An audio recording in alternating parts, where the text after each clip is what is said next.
Seminole Nation and the Robert Hook Show is brought to you by premier sponsor, First National Bank of Eastern Arkansas,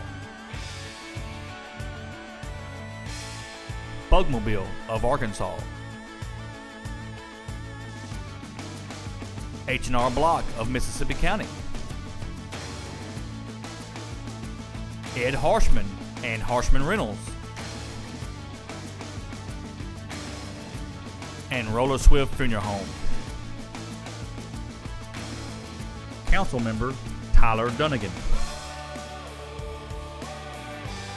Farm Bureau Insurance Agent Grant Barnett. And now, the Robert Hook Show. Good evening, ladies and gentlemen, and welcome to another edition of the Robert Hook Show here on our Facebook page, Seminole Nation, YouTube, and Facebook. We are sponsored by First National Bank of Eastern Arkansas, our premier sponsor. I am joined tonight by the head football coach of Roseville Seminoles, Coach Robert Hooks, my partner in crime, Mr. Bobby Eflin, and our guy that just handles everything for us. I'm not going to lie, Jay Gonzalez. He is our producer of the Seminole Nation, and we appreciate him so much for what he does. Coach Hooks, last week the Seminoles traveled to Corning, Arkansas. That was our final non-conference road game. And, Coach, probably the shortest game I've been involved with in a long time. The Seminoles go down to Corning and just take care of business, 36-6. Coach, just looking at scoring here, in the first quarter, Seminoles get on the board with 9:32 left, 11-yard touchdown pass from Don Taven Littleton to number 3, Greg Hooks Jr. Dan Newsom lines up in the Wildcat. He runs a 2-point conversion in. Seminoles lead 8-0. And that's all the scoring in the first quarter. Coach, you see Don Taven Littleton. We rest MJ Vance last week. Just give him a rest, make sure he's all ready to go for this week's game. And had a bunch of starters out. But just talk a little bit about the first quarter and about your quarterback, Don Taven Littleton. Well, I thought he did a great job of coming in and managing the offense. And, of course, we all knew that he was capable of this. And I thought he got everybody involved, did a good job of staying poised and made some great throws. Bobby, first quarter was more of a, defense did a good job, but you saw two teams just trying to feel each other out. A lot of backup starters for the Seminoles, but it never stopped the Seminole momentum. I mean, you saw that all night long. They just kept pushing the ball down the field. We knew from the coaches show last week that we were going to have some people sit, and we had some nagging little injuries that were going to prevent some guys from playing, and some valuable people. But you have to have that next man up mentality and bring those folks out. I thought that Osceola came out much more focused in the first quarter of this game than we saw last week at Piggott. And we talked about this. You and I talked about it last week about practice and seeing all the running. So we know that Coach Hooks was making that focus a point of emphasis in practice, and it showed. But I'm a Don Taven Littleton fan as well. Sure. I think Don's got a great arm. He's got a great touch on the football.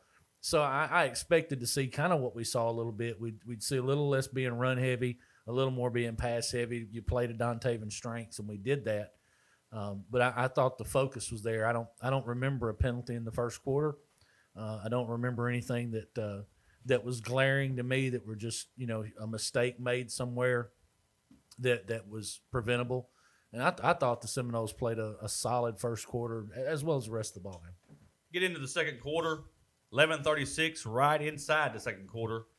Don Taven Littleton tosses an 85-yard touchdown pass to number 3, Greg Hooks Jr.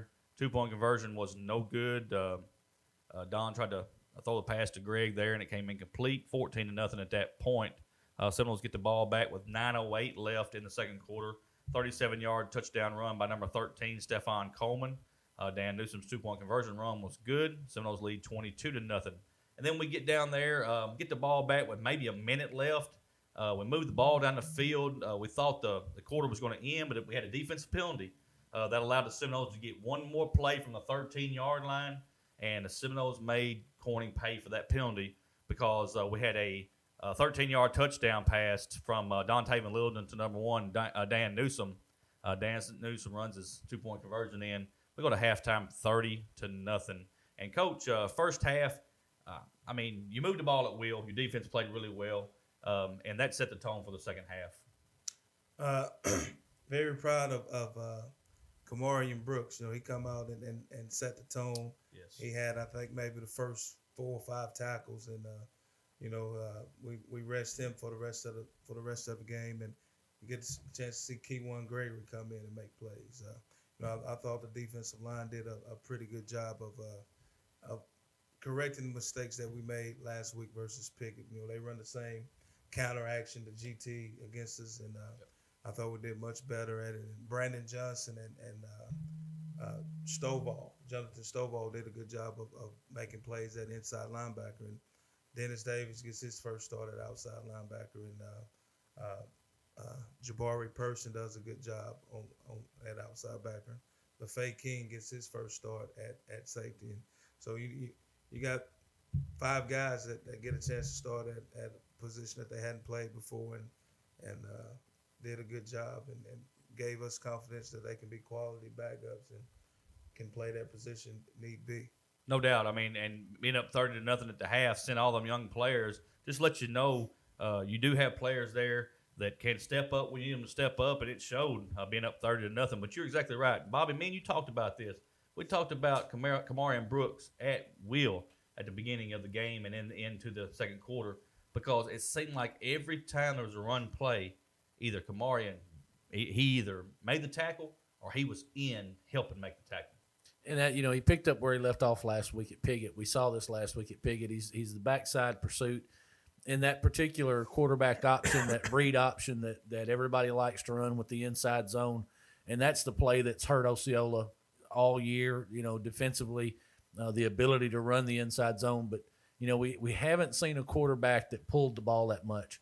We saw Clay Smith pull the ball a couple of times on us, that Corning, and made some big runs. And that's the thing you got to guard against there. But Kamarian is the backside pursuit. Generally in that read option, they're not blocked. They're usually left alone. And Kamarian does a really, really good job of getting upfield and getting into the play. And that's going to have to work for us some, because it does seem to be an issue for us defensively to stop the inside zone. We've talked about it all year. We've talked about the pursuit. We've talked about over pursuit by our linebackers getting caught in the wash. Yep. They've done a much better job lately. Corning came out in the first quarter and had a little success running the football. But what we saw we saw some adjustments being made, and then we saw some young guys getting in there and really putting their hat on some folks. There were some licks laid Friday night, and that's a good thing to see. And the other thing about that is we built a lot of depth. I think we built a lot of depth Friday night. You got kids that are out there getting reps. They're getting real-time, in-game reps. They start to believe they can play. They start to believe they belong. And I think you saw that. Kamarian didn't start the year as a starter, but he's definitely a contributor. I agree. And he's contributing at a high level, and that's agree. what you want to see out of that. Exactly. And you're exactly right, Bobby. Depth is something that we have built, and that's something that's going to help us as we go on here in our last game and then in the playoffs. Scoring in the third quarter, there 2 scores in the third quarter, 6:59 left. Corning gets on the board. Number 12, Clay Smith, has a 4-yard touchdown run. Extra point was no good. 30-6 at that point. And then the only other score in the ball game come at 4:04 mark in the third quarter. A 49-yard touchdown run by number 13, Stephon Coleman. Jaden's Brown extra point was no good. And no scoring in the fourth quarter gets us out of there with a 36-6 win. And, another name that we've talked about some is Stephon Coleman. And I know I've heard Coach say it, Bobby. He talks about it all the time. Stephon has no idea how good he really is. But you're seeing more and more Stephon is stepping up. And you're seeing him make more plays. You're seeing him do more. So now, instead of them worried about Trey Moore, and they're worried about Greg Hooks, and they're worried about if Brandon Johnson's going to run the ball down the throat or Dan Newsom's going to come out and make a big play, what about Stephon Coleman? So he gives you another element that you're going to have to figure out where he's at on the field. And then you're going to have to sit over like a chess match, and you're going to go, well, is it time to give it to Stephon?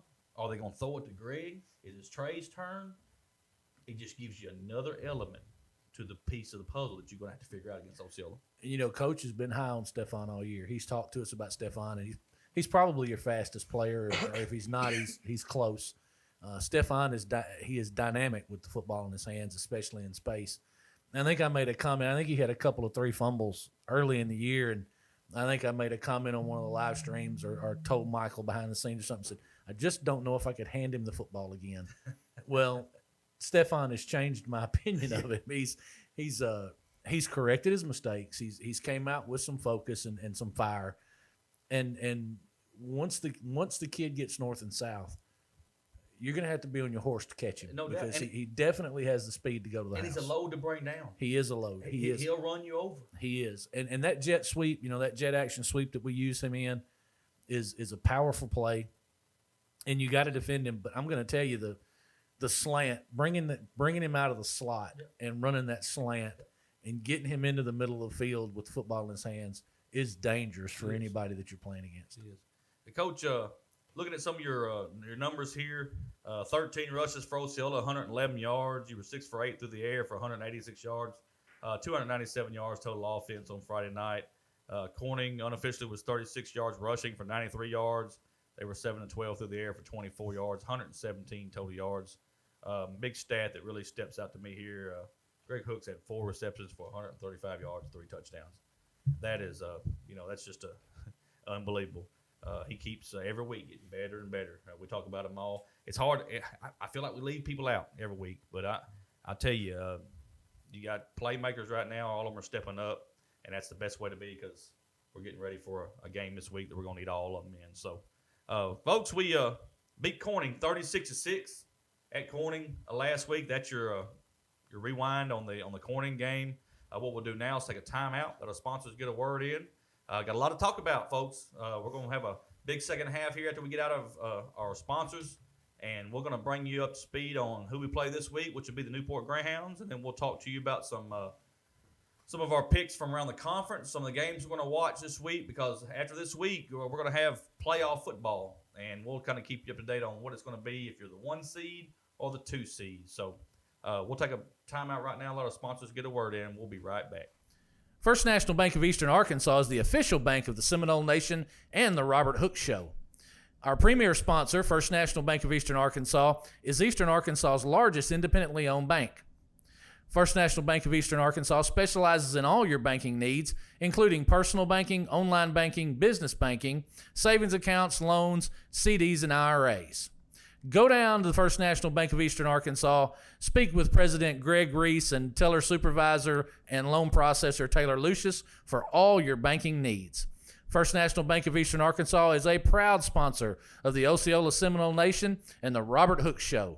First National Bank of Eastern Arkansas, member FDIC.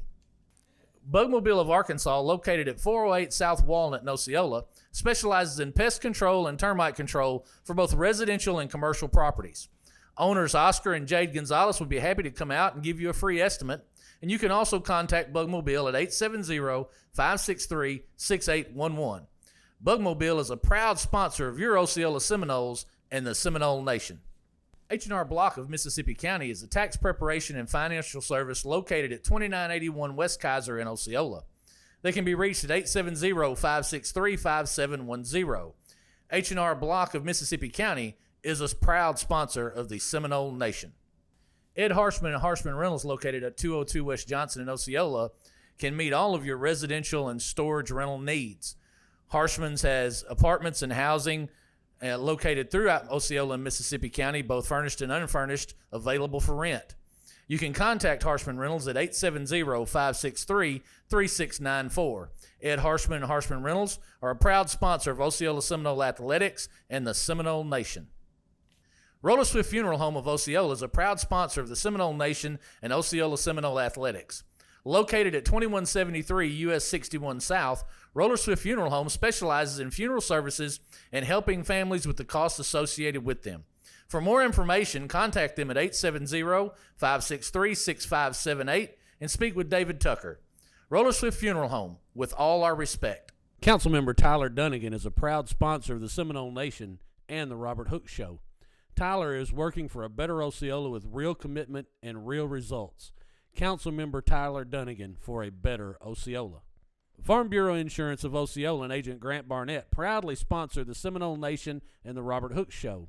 Contact Grant for all of your auto, home, and life insurance needs. You can see Grant at 3125 West Kaiser in Osceola, and contact him at 870-563-6561. Farm Bureau Insurance and Agent Grant Barnett are proud sponsors of the Seminole Nation. And welcome back to the Robert Hooks Show. And folks, you just listen to our sponsors. I know I say this every week, but if you see our sponsors out, please tell them thank you. Without them, we could not do the Robert Hooks Show every Tuesday night, and we especially could not do the Seminole Nation live stream on Friday nights. And it's been a pleasure to get to do this, and without them, though, it doesn't happen. So we want to thank our sponsors. Thank you so much for sponsoring our show. Coach, I know this one's been on the schedule all year long, but we take it one game at a time. But since it's here now, we're going to talk about it.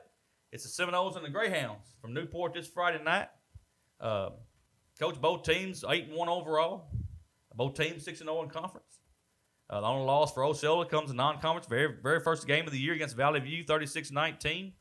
The only loss for Newport comes in non-conference against Lone Oak, 49-40. Seminoles are 4-0 at home this year. We've got an 889 winning percentage through 8 games, 8-game winning streak at this point. We've scored 267 points in conference, only giving up 51.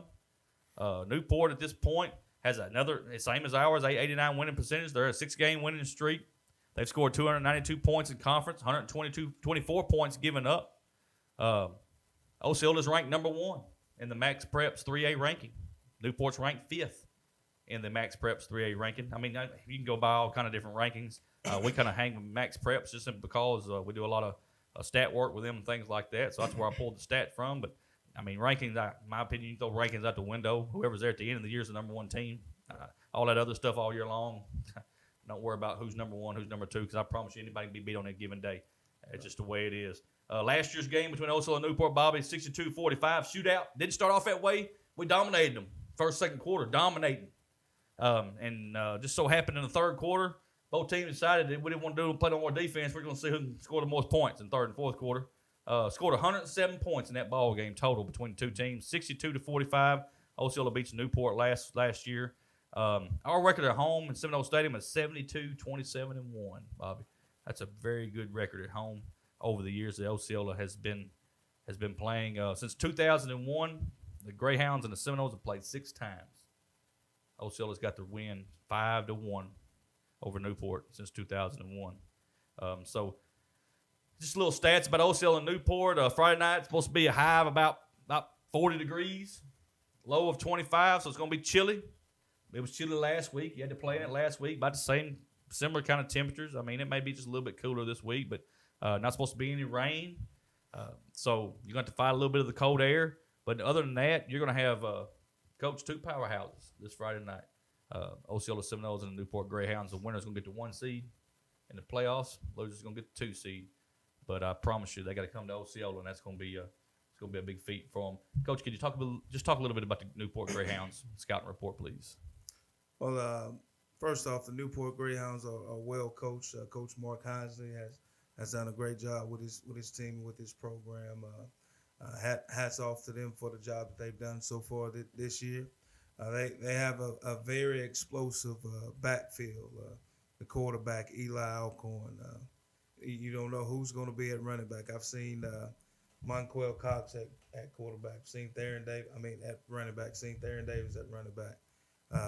They have an H-back slot receiver, Clemmy Alcorn, who's also a good football player. Number 16, Reynolds, Chris Reynolds, is a guy who's 6'6", that blocks well on the edge. If it touches his hands, he's going to catch the football. Very, very skilled on offense. The offensive line is, I think, much better than what they were last year. You had number 62 at right tackle. At left tackle. He's 6'2", 235. That's Justin Simmons. The other tackle is Weston Henderson. He's 5'11", 250. And, they do a good job of blocking down and setting the edge for them. They're a team that wants to run the ball on the outside. They'll do a real good job of fitting up blocks and hitting you on the edge. And they not saying that they won't run the football up the gut, because they run a lot of power read. That Eli gets a lot of his yards off the power read, where he runs runs right up the shoot. Matter of fact, the first play of the game last week he did. So what we're expecting from them is a hard-fought ball game, well-disciplined football team, well-coached. And then when you get to them on defense, again, you got those same guys on defense who fly around, fly to the football. I'm going to say that Jadarius Reed, and I left him out on offense. He's also got it plays running back, slot receiver, plays a little bit of H-back. I think I call him the Tasmanian Devil. That kid there flies around and he makes plays. I've seen him in right now 5 different games where he just runs and strips the ball from opponents. So he's a guy that we have to know where he is. We've seen him play outside backer. We've seen him play inside backer. He and Clemmy Alcorn. So those are guys that you have. I think that's the heartbeat of the defense. Then in the secondary, you got Theron Davis, who is a playmaker. You got number 3, Donovan Biggers, who plays the corner. Monk Wilcox plays the other corner, and also Trishan Griffin, 6'2", 170. So they have good size and they fly to the football. Number 50 is a nose guard. Also Simmons plays on the defensive line too, and number 44 Tyler Johnson. So they're very, very fast everywhere. I don't think they have a player that can't run on offense or defense. So, that's gonna pose a challenge for us. But hey, that's why you play the game. Those guys have set out on a mission to be where we are right now. And hey, let's go see. That's right. I agree 100%. And Bobby, think about it. You go back to the days of Bill Keady and Clinton Gore. They had some epic battles back in the day between Old Seal and Old Seal and Newport. Now here you are in today's time and years later, and you see some epic battles in the last 3 years. 2 at Newport, 1 coming up this year. Seminoles have been lucky enough to get them 2 in the last 2 years. And here we go again. But just talk a little bit about, Bobby, the rivalry between Old Seal and Newport, and what it needs to be this Friday night to get this game handled between Old Seal and Newport. Newport is coming in with a chip on their shoulder, and we've listened to the coach's show last week and after their game over there, and listened to Coach Heisler and listened to their player of the game talk about Osceola, and their whole year has been about Osceola. Their whole year has been about preparing to get to this ball game. I believe the young man even said, people think Osceola's better than us, but I promise you they're not. As a coach, you would like to have that confidence going into the game, your players believing in yourselves.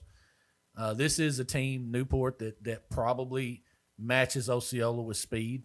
Maybe not player for player, but they certainly pose a speed threat to us that we haven't seen all year. Probably not since Nettleton. That's true. But I think this football game comes down to who can weather the storm, because you're going to come out, you're going to be hyped. Everybody knows, players on both sides, coaching staffs on both sides know what this game means. They know what this is. This is for number 1 seed in the playoffs, and making the playoffs go through your home field. Home field advantage throughout that is huge. So you're going to come out hyped. I know Coach has got Osceola ready. I know he'll focus on that all week, and it's about weathering that storm, that first quarter. Who finds their focus quick enough? Who gets the fundamentals down and settles down and plays football fastest is who's going to take control of this football game. And when I look at these 2 football teams, I look at talent-rich teams on both sides. I see talent on both sides. The Alcorn kids are really, really good football players. Eli is a quarterback that's going to pose a threat for us. He's going to pull that football. We've seen, like we've been talking about, the read option, the inside zone, the power read, and running football off tackling us, and our struggles in stopping that. He's going to pull the football. He's going to pull it and he's going to run it, much like the Powell kid did for Hoxie. We were able to stuff that quite a bit at Hoxie, and I think that recipe that worked at Hoxie is going to have to work with Newport. Alcorn's not the powerful runner that Powell is, but he is a little bit shiftier. He can shake you and get north and south quick. He's got a lot of speed. I think this football game really comes down to who decides to play defense. And what I have seen out of the Seminole defense this year versus what I've seen on the film that I've watched on Newport is our defensive unit seems to play with a much greater sense of discipline than the Newport unit does. And we all know what Coach Hooks likes to do with window dressing and you're looking for mismatches and you're moving players and we're running motion and we're doing those things to try and get us a mismatch out there on a pass route or to get an advantage somewhere in the run game. And I just think that we have the weapons if we can put people in place and they play with some great focus and discipline. It's going to be a tough out for Newport. I think they've got to come in and play their best ball game. And I'm not saying that Osceola doesn't have to play their best ball game to beat Newport. But if that team that went to Hoxie and showed up at Hoxie plays Friday night, we'll be at home throughout the playoffs. I agree, Bobby. I agree 100%. And let's just look at the stats here just real quick. Now, this is from a journalistic standpoint. Given up in conference, points given up in conference. Seminoles given up 51 in conference. We played the same teams. Playing the same groups. 51 in conference. They've given up 124. That's double. That's over double what we've given up. Not saying that, they didn't pull their starters early and let backup guys play. I watched the game on the refeed last week. By the way, 8-7 after the first quarter. Pickett had the lead. Yep. Call it what you want to call it. But they came out and did the same thing they did to us. Newport ran one play in the first quarter, and it was a touchdown. That tells you how good they can score and score at will. But the rest of the time, Newport run the clock out. Pickett ran the clock out. And, that was the recipe against us. It was to limit the offensive possessions. You're not going to see that this week. You're going to see two teams that want to go with tempo. That's exactly right. And I think Newport wants to go fast all the time, and we've seen Coach Hooks pick and choose those times to go fast. And I think that's what you're looking for is where does it give me the greatest advantage to play with tempo. But again, and you talk about those scoring numbers and the defensive numbers. I've seen defense out of Osceola at times this year that was stiff, and I mean stiff. That's right. And that's why I bring up Hoxie, and I say if that defensive unit that showed up at Hoxie shows up Friday night, then we have an advantage. And that's you got to do away with all the fluff. It's all about completing your assignment. It's about fundamental football. It's about tackling. The one thing that we did really, really well at Hoxie, you had two violent runners with the two Powell brothers, but we got them on the ground pretty good. Now they had their moments because they're that good. They're just that good. But for the most part, we had guys flying to the football. We were gang tackling, and we got these kids on the ground. And that's what you got to do Friday night. You got to get them on the ground. Can't have a bunch of missed tackles. And the thing that I see out of the Newport football team is they show signs of frustration really easily. And I think if we're able to go out there and get a couple of stops, get them behind the chains, get them a little bit flustered, I think that we can impose our will on them. And I think, when I look at both units offensively, I can tell you right now that the front five of the Osceola Seminoles is markedly better, in my estimation, than the front five of the Newport Greyhounds. Right. We've got guys. Kenyon Troop is playing at a level that is impressive. I watched Kenyon a lot on Friday night, and he's blowing his man 5 yards off the football just about every play. I mean, he's really, and he's a strong kid. He's a big kid. He's got an explosive start. He's got a quick first step. But looking across that whole line, looking at what Bill Estelle has done, and Chris Williams. Chris is a monster. Chris is a large young man that comes off the ball really, really hard. So you have to break these games down. I'm sure this is what Coach does, and I'm looking at what my unit can do against their unit. What advantages do I have, and I just look at it across the board. I think that offensive line is much better. I think our secondary can run with their receivers. I think we're okay there. That group of receivers we have, Trey Moore comes back in and plays this ball game. Those four kids, Stephon, Greg, Trey, and Dan, they're just hard to top. They're hard to top anywhere in 3A. You get the ball close to Greg, Greg makes a catch. You know, he's got the ability to take the ball to the house. Stefan runs across the middle about as well as anybody I've seen. Dan makes play after play. And of course, Trey, you know, Trey is Mr. Dependable. Trey does what he's supposed to do. He's always blocking. He's always running the right route. He's always where he's supposed to be. I think that we have some advantages, and I think if we can exploit those advantages, we'll all be happy at the end of the night. And the biggest thing is the penalties and the turnovers. That's it. It's all about focus. You cannot allow a team to beat you by having 100 yards of penalties and 3 or 4 turnovers. It's all about focus. It's all about coming out there and having, you know, you want the energy. You know, we know Coach wants them. We want that energy, but we want to control burn. Right. We want to control burn. We want to play within ourselves and go out and you know, execute fundamentally, and we'll win. Coach, just real quick, you know, one distinction I see from last year to this year, quarterback last year was Cash Forrester. Everybody knew that Cash didn't have the wheels. I'm not saying he couldn't run when he needed to, but that wasn't part of their philosophy. They wanted him either he's going to hand the ball off or he's going to stand back and pick you apart. So they were kind of one-dimensional that way. Now, with this quarterback, Eli Alcorn, he can throw. Looking at his numbers here, he's 72 for 103 through the air for 1,200 yards. But also on the ground, he's got 83 carries for 704 yards rushing. I mean, so the kid can do it both ways. The biggest thing, he's a sophomore, so he's stepping into a big role. I've been looking at their schedule, Coach. There's not going to be a bigger game that he's played in than this one. It's for all the marbles. It's not a non-conference game where you can say, well, it's okay, son. If you mess up, we'll come back next week, get better, and you'll be better. You don't do it this week, then you're the number 2 team in the playoff, and you have a long road ahead of you. So that's the difference that I see in their football team last year. They do have a quarterback. He can run when he wants to, and he can throw when he wants to. So that's another dimension that they're going to add that we're going to have to stop this year. Go ahead, Bob. If you look at those numbers, Michael, you mentioned the passing numbers and the rushing numbers. You know, many teams have done this over the years. They run the football to set up the pass, and that's exactly what Newport does. Newport runs the football. They try to bring you down into the box and beat you with their speed over the top. That's why you've seen so many big plays from Newport, so many explosive pass plays. Osceola does much the same thing. We're going to force you to come down into the box, and then we're going to run Greg or Trey or Dan over the top, or Stefan, and we're going to beat you deep. Now we talked about, you know, who's the quarterback this week. We know MJ has been slowed a little bit. I challenge, you know, Newport, if they want to play that game, Don Taven's going to pick them apart.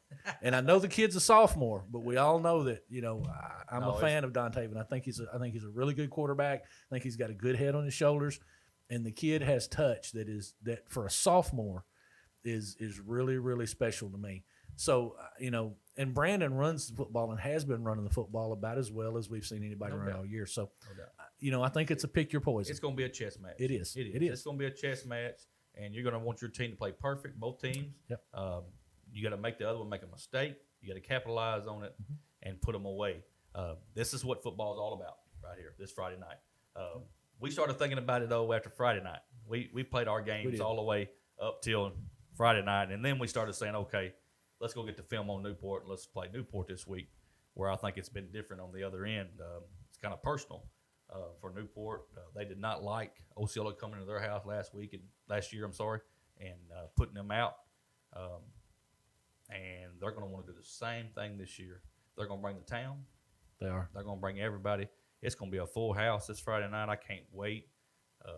Last time we had a full house, we played Rising, and we all know how that happened, how that worked out. So we're looking forward to that this Friday night. One more thing, Bobby, senior night. Yep. You're going to honor some men before the ball game. It's going to play their last regular season game on that football field. I'm telling you, I've been around some of them kids since they were probably 3rd grade, Bobby, out at Opar. Mm-hmm. They played football with us for 3rd, 4th, 5th, and 6th grade before they went into school ball. They played basketball with us, played baseball with us. Hell, MJ still plays baseball with us. And then senior baby in the summer. They're special. They're very special. And I'm going to tell you, they're going to want nothing more than their last football game at Osceola. They want to tell their kids one day that we won our last football game at Osceola. We beat Newport. We were the number 1 seed. Then they can write their own destiny. Yep. Number 2, I've already heard it, and I know you haven't, so I'll go ahead and just spare it on you here. They're going to win this one for the coach. He's worked hard all year long. He's got them where they need to be. And I've heard some of them tell me in the last couple of days that the reason why they are where they are today is because Coach Robert Hooks, and they will fight for him. And they are ready to go this Friday night. They wish they could play tomorrow. I've heard some of them say, "I wish we play this game tomorrow." That's all you can ask for as a coach. Exactly. That's all you can ask for. And I know RJ's done this, and I have. You walk out there on that football field, and you know walking out there, this may be the last one. This might be the last one. And then when it is, and of course, Coach Hooks went ahead and played college football, but it doesn't change. The last time you walked out on that cotton patch field, the last time I walked out there at Luxor, you realize, man, that's it. And that's it. And that's an emotional that's right. thing. And you don't teach that, though, Bobby. That's what I'm trying to tell you. You don't teach that. It comes from here. But those kids have got to know how to channel that. It comes from here. That's true. They've got to know how to channel that, and they've got to know how to play within themselves. That comes from this man right here. And as a coach, hearing a kid say, I'll fight to the end for you. And I've had that, and I've coached a lot of baseball, coached some football. Kids that'll walk out there and they'll leave in tears because they think they've let you down. Exactly. That's all you're asking for as a coach. Exactly. And I think we have a football team that will do that. I think we got a football team that will fight. Oh, I know. We've seen it all year. We've seen it all year. You've had little problems. We've had you've had little disciplinary things that come up and pop up. I think the reason that these kids feel the way they do about Coach Hooks is because of the way he deals with them. No doubt. Those things are dealt with in a manner that you're not going to get away with it. The talent level doesn't mean anything to him. You'll be running bleachers till next week. And that's just, but that's what kids need. We talk about it all the time, even going up to the college ranks. These are 15, 16, 17, 18-year-old kids, and they've got to have structure. That's right. They've got to have structure. That's right. And that's what football's about. Structure. They want structure. But that's what football's about. Football is an 11-person team effort.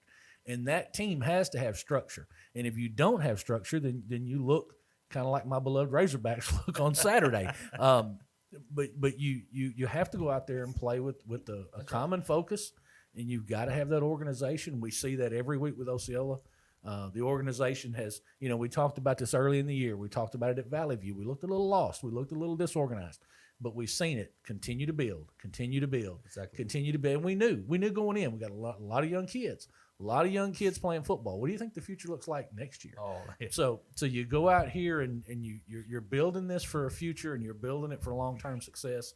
I think Newport's got their hands full. Coach, I had one text me and say, it's one thing to talk about us. They're not going to talk about our coach. And that right there told me exactly everything I needed to know and what their mindset is already like this week. It's an emotional game, man. I mean, people say all the time, what do you mean it's emotional? Dude, football is emotional because it's the one game that you get to play that at the end of the time, that's your brothers out there. Mm-hmm. Them are your brothers. Them 11 guys that you walk on that field with are your brothers, and you would do anything for any one of them. And nobody's going to talk about them, but they're especially not going to talk about their coach. And I'll tell you, we had my class in 1985 there at Luxor had a reunion, a 30-year reunion a while back, and Coach Leroy Gathan, my high school football coach, was the speaker. Sure. And I was sitting at a table with some guys that I played football with, Mike Williams and Albert Cole, and guys that we grew up together, first grade on up. We played ball together. Every one of us was sitting there at that table with chills. None of us played a down of football in years, but we've all got chills. And I think it was Mike Williams, we called him Flash. I think it was Flash that said, "Man, I'd run through that brick wall right now for that man. I'd get up right now and run through that wall." And that's what that's the impact that a coach leaves on kids. And I think when you and I talked and when you knew there was going to be a coaching change at Osceola, I think I told you, if you don't go get RJ, you're making a mistake. Well, we had quite a few tell us that. And that's why. You're right too. That's why. It's the focus on discipline. It's teaching the kids a game of life through football. And even today in my profession in law enforcement and knowing what I see, I can look at a person and tell, did they play team sports? Did they play organized team sports? How they function within a group? You can see those things. Now, that's not meaning that you got to play a team sport to be good. I'm not saying that at all. I'm just saying that it's very evident to me, people that know how to come together for a common goal. That's right. That's what you're trying to do Friday night. bring 11 kids out there, put them on the field, and all 11 have the same goal, and that's to come out on top. Coach, I know we talked a little bit long on this here. It's a little different this week. I mean, it's a little personal. You know, at one time it was a business trip. This is just a business trip, folks. Nothing personal. But you know, I'm starting to think it's becoming a little personal. And when it becomes personal, it makes kids want to take care of business. And folks, I promise you ain't gonna have no trouble with your Seminoles getting up this Friday night. They're gonna be ready to go. They want to play tomorrow. They want this game tomorrow. Is what they want. But they'll wait till Friday. They're gonna get a full week of practice in. They're gonna come to work every day and practice this week with a goal of coming Friday night and taking it to the Newport Greyhounds. 7 o'clock Friday night, Seminoles Stadium. Folks, I cannot tell you. I shouldn't have to tell you. Your Seminoles are undefeated in conference.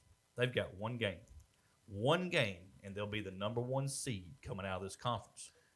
Do you understand? Number 1 seed gives you a first-round bye, and then the road to the state championship comes through Osceola. I mean, I just cannot tell you how it don't come around like that every year, because every year it changes. The brackets change. We move around. But this year, folks, if you're the number 1 seed, you can look at the rest of the state in the 3A and say, if you want to be the man, you better come beat the man. That's the way it's going to be. And I mean, I can't tell you. I mean, don't get me wrong. If something happens and we mess up this week, don't get on top of that victory, we're not done. I mean, we'll be the 2 seed. We'll have another great season, and we'll have to do it a little bit different. But I promise you, if them stands, they need to be full. Not at 7:10, not at 7:50, not at 7:30. You know, Michael, they need to get out there early. I think we're going to have some tailgating. Yes. You know, the Seminole Nation crew might be out there early looking around, and right. you know, we've had some folks contact us about setting up tailgate. Yes. You know, get out there. This is a Yes. big ball game. Hey, This is the year right now. Folks, it's time to play. It's time to get off work at 5 o'clock and don't go home and sit around. You go home, put your purple and gold on, and you get to Seminole Stadium. Its time is now. The playoffs start today. We're not worried about nobody else. It's Newport. Everybody's against Newport this week. They're going to come over here, and I promise you they're going to bring a crowd. They're going to set up them stands over there to be standing room only on that visitor side. They're going to cheer. Nobody comes in our house, folks, and pushes us around. Nobody. And it won't happen this Friday night either, I promise you, because the Seminoles are going to come to play. We're going to be the number 1 seed after this week. I'm telling you right now, I can just feel it, Bobby. It's going to be a good game this Friday night. I welcome everybody from Newport, but I'm making my prediction right now. We don't even make that prediction on that game, but I'm telling you right now, it's not business no more. It's personal, and it's going to be a good game this Friday night. Call your friends, call your cousins, call your grandma, call them all. And if they can't get to Seminole Stadium, get on that live feed and get behind this bunch and get them the victory. All right, Coach. That is kind of the breakdown on Newport this week. They're going to be a good football team, folks. I'm not going to take it away from them. They got playmakers everywhere just like we do. Whoever don't turn the ball over, whoever minimizes the penalties, and they're going to be the one there in the end. I'm telling you, it's going to come down to some stat like that right there. May even come down to special teams this week. We've had some problems with special teams, and so do they. They come out and run the swing gate. Or they may kick the field goal. I mean, we've seen it 100 different ways. No matter what, we'll be ready for football this Friday night, and we'll see what happens on that turf at Seminole Stadium. Bobby, let's go back last week real quick. Look at our pick'em games.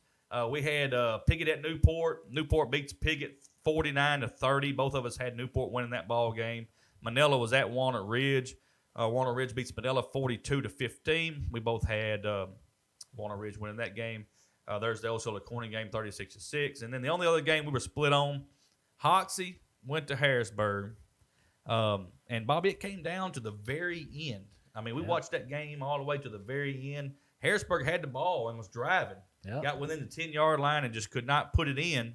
And Hoxie beats Harrisburg 35-27. And who picked Hoxie on that game? I know who picked Hoxie. And I picked Harrisburg. And I want them to know I jumped on your side. I got out there. I called on Ross Heeb. I said, son, I need a big ball game. I need you to get out here and show me something. And they tried. They tried to pull it off in the end. But you let me down. And if they could have got in, it would take a 2-point conversion. They needed 8 points. But, crazier things have happened. And they had the opportunity.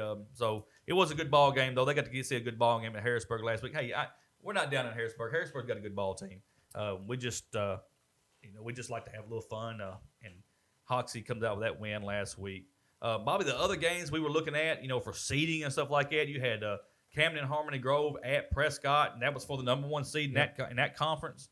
But Man. Prescott 60-32 over Camden Harmony Grove, and And it was wider than that at one point. And they sent a little message to the 3A that we're for real down here at Prescott. Prescott's And a football don't team. come to our house and play us. So that's another reason why we want that 1 seed. We want to mess around and do something like that. We had Barton at Rising just for fun, but that one was all Rising 47-0 over Barton. Rising's another team, Bobby. Yep. That is very good, and if you make it far enough, you're gonna see the Prescotts and the Risings. I promise you. Another one for the number 1 seed. Glen Rose was at Atkins, and it was all Glen Rose, 35-7 over Atkins. Glen Rose has got a good ball team. That was a little surprising. I thought Atkins had a little more to bring to that, and any team can have a night off, and I would think that Atkins probably had a night off. Other game we were watching, Lamar had 1 loss in conference, but if they could have beat Boonville last week, Boonville would have had 1 loss in conference, and we had head-to-head over each other. Lamar would have had it. Yep. But Boonville said not so fast, my friend, as my friend in College Game Day says. Boonville wins 35-7 over Lamar, so kind of let you know who your top teams: Prescott, Glen Rose, Boonville, and Rising are just four of your good teams that are. I in think the to 3A. get to Little Rock, we're going to see Prescott or Rising. I think we're going to have to look at them. Well, looking down the road, I hate looking down the road, but if we are the 1 seed, we make it far enough, Rising's going to come back to us one more time if they make it far enough. So, and it was an epic battle last year. All right, Bobby, week 10, here we go. Newport's at Osceola, and we won't make the call, even though I made my call a while ago. I shouldn't have done that. But Newport at Osceola, and like I said, it's going to be a great game this Friday night. Bobby, we got Manila at Harrisburg. Now's the time you get on Ross Heath's bandwagon, Bobby. Harrisburg. Harrisburg's going to win that ball game. Yeah. Harrisburg, they won't have no trouble this week with Manila. Yeah. Manila's ready to go play basketball, I believe. 2 good games here, though, Bobby. Now, this can go either way, and I've kind of scratched my head on both of them, and I've made my decision. I'm not going back. Piggott is at Corning. That's a Thursday night game. Piggott at Corning. Well, who are you picking? I'm going with Corning. I mean, it's just that simple. I'm going with Corning. Well, then I'm picking Piggott. That's because I got to get back here. I mean, I looking at both teams, I think about even, kind of. I mean, I don't know. Piggott, I don't know. Piggott's going to try to hold the ball, and so it's going to make Corning. Piggott. That's going to make Corning do some good things. But hey, I mean, five onside kicks against Walnut Ridge. Yeah. I mean, you don't ever know what Coach Treadway's going to pull out this week. He may run a Dipsy Do Dunkaroo all game long, and he may. And he's got Coach Corning Harrell looking be like over shaking his head and throwing headsets. You don't ever know. He's got Corning looking like a different football team. I agree. I think Piggott's just too big. Well, it may be. I think they're just too big. There's too much power there, and I think they're going to take that. That's one of them rivalries. They're about that's a game I get about back. 30 miles apart, 20 miles apart. It's not very far apart. And that's going to be a good one. That's one of them I get back right there. Yeah, you might do it. You ain't down by 20, but I'm only down that's all right. I know exactly. I think it's sold up or something like that, but that's we'll fine. See. I'm gonna go with Corning on this one, and then the other one. I believe this is a Thursday night game too. And I don't know why Corning would want you to pick them after you abandoned them last week. Well, I took them in early. They rode you to prominence, and then you just jumped off. Yeah, but sooner or later, Bobby, you just got to say, hey, I understand. It's come to an end. Okay. All right, the other game I think is on a Thursday night is Walnut Ridge at Hoxie. The Powell brothers. You want me to say it again? Powell, P-O-W. So you're taking Hoxie. I'm taking Hoxie. I promise you. Coach Sears is not going to lose at home to Walnut Ridge. Hey, they're like a mile apart, like Walnut Ridge, Hoxie, right here. And it's like you can border. definitely throw a rock from Hoxie and hit Walnut Ridge. There's no doubt about that. I'm telling you. Powell brothers going to be I really don't want to pick against Hoxie because I do like Coach Sears and I like the brand of football that he plays, and I think they're a really strong team. Come on, just do this right. I just don't think Cole Manning has enough by himself. Loser. I'm going to pick Hoxie. That's smart. Hoxie, I think Hoxie has too much for Walnut Ridge, but hey, I've been wrong. I have been wrong before. I promise you that. Let's see, Bobby. Let's look at the conference standings right now in our conference. Both us and Newport 6-0, 8-1 overall. So that's going to be the 1 or 2 seed. 1 or 2 there. Hoxie's 4-2. They right now are in the third seed. You got Harrisburg 3-3 and Walnut Ridge 3-3. Both of them, that's the 4 and 5 right now. So that's going to be your ones that are going to make the playoffs. Them 5 teams are going to make the playoffs no matter what. What you're going to have here, Walnut Ridge has if they can knock off Hoxie, they'll have the head-to-head over Hoxie, and they can swap places.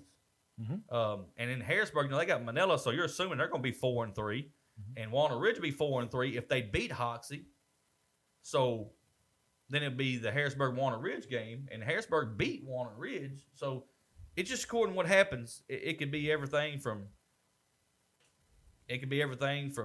three-way tie. I mean, it could be all over the place. But no matter what, Hoxie's beat both of them teams. So if it is a three-way tie, Hoxie will be the 3 seed. It's just gonna come down to seeding on 4 and 5. Looks like here, but you don't ever know. We're just gonna find out what it. It's the 3, 4, and 5 is gonna be wide open, but nevertheless, if Hoxie wins, Walnut Ridge wins, Harrisburg will be the 5 seed, Walnut Ridge will be the 4 seed, Hoxie's 3. I would probably think that's probably how it's gonna go in the conference. But we'll know more about that Friday night, folks, after we hash that out. Everybody's asking me. I've had a couple of messages today. Well, what happens for Osceola if we're the 1 seed, and what happens for Osceola if we're the 2 seed? So, folks, it's complicated. I mean, it's complicated because we don't know yet, and we won't know till Friday night after the ball game. And that's only if the scores have come in and where we are versus where everybody else is. But we got a little bit of a scenario here. If we are the 1 seed, we'll get a first-round bye. We will not play next Friday night, but the second round will be at home if we're the 1 seed, and we'll play the loser of Lamar and Charleston. That's the 3 seed out of the 1, 3A. So we'll get the loser, either Lamar or Charleston, and they're going to play the 4 seed out of the 2, 3A, which is probably going to be Mountain View. I mean, it's looking like Melbourne or Mountain View, but a lot's got to happen for it to change. So what it's looking like is we'll get the winner of either Lamar or Charleston versus Mountain View. We'll just have to figure out which one's going to be there first. If I had my pick, Bobby, I would say it'd be Charleston and Mountain View. That's what I would think. Yeah. But you don't ever know. Like I said, that would be what happened. That's a scenario if you're the 1 seed. Now, if you're the 2 seed, you'll have a game next week, and you'll play the winner of the Week 10 game, which is Marshall and Yaleville Summit. Let's see here. Yeah, that's who you'll play. You'll play the 5th. It's the 5th seed out of the 3A2, which is 2-3A, and that's either Marshall or Yaleville Summit. They play Friday night. So whoever that winner of that one will be the 5 seed, and that's who we'll play if we're in the second round. So the games we'll watch this week, Bobby, are Lamar and Charleston, because that could help us if we're the 1 seed. If you're the 2 seed, you want to watch the Marshall Yaleville Summit game. We want to be the 1 seed because we want that bye. We want to get healthy. We want that time to prepare, and you want to stay home. Oh, no doubt about that. You just want to stay home. I mean, you want to you want to be able to look at the state in 3A and say, if you want to be the man, you better come to Osceola and beat the man. Because that's the only way you're going to get to the state championship, and that would be something wonderful to have. But Newport's want to do the same thing. They're wanting to say, hey, if you want to go to the state championship, you better come to Newport and beat us. And so they're wanting to do the same thing. Coach, anything else you'd like to say about Friday night's game before we get out of here? Nothing. Well, I'll tell you what. Because we've beat that horse to death. We have. We beat it to death. Folks, I want to thank Coach Hooks. This is Week 10. Week 10. I think we did a show right before Week 1, so this is, I think, our 11th. Is it 11th, Jade, or is it still a 10? Is this 10? Like 11th show that we've had here. He's been very fortunate to come with us, whether it be a tape. This is a tape show that we show on Tuesday nights. There has been some on Thursday nights just because we've had some difficulties getting the show taped. But usually we tape the show either on a Sunday night or a Monday night. I just want him to know that we appreciate him. This is the first year for this. It's something that me and Bobby had a dream about. We made it come reality with Jade Gonzalez and doing his talents and for our sponsors. Yes, and we went to our sponsors. They made it happen because they bought the equipment. Folks, we didn't have nothing. I mean, we had a laptop we could borrow and stuff like that, but we didn't have anything. The sponsors let us go out and get all of our stuff. We got to showcase the world to Osceola Seminole Athletics. We plan to continue this on through the basketball at some capacity and also maybe through some of our spring sports with track, girls basketball, and hopefully some baseball.